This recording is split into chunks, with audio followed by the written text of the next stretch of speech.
দর্শক দেখছেন যে জাতীয় পরিচয়পত্র প্রাপ্তির সকল কার্যাদি সম্পূর্ণ করে তারেক রহমান কিন্তু নির্বাচন কমিশন নির্বাচন ভবন ছেড়ে যাচ্ছেন।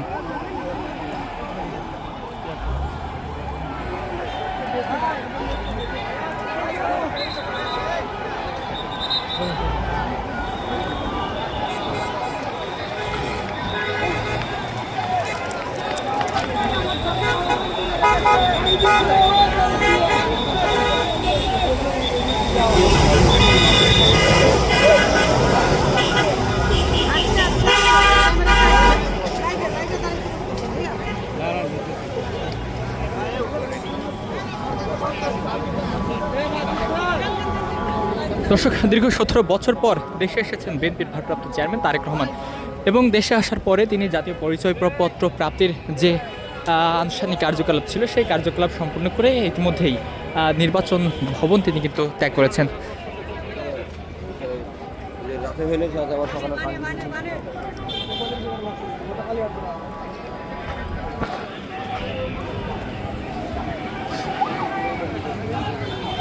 এবং দেখছেন তার আগমনকে কেন্দ্র করে আইনশৃঙ্খলা বাহিনী কিন্তু তৎপর ছিল নির্বাচন ভবনের সামনে এবং বিএনপির যে সকল নেতাকর্মী রয়েছে তারা কিন্তু এসেছিল বিএনপির ভারপ্রাপ্ত চেয়ারম্যান তারেক রহমানকে স্বাগত জানানোর জন্য।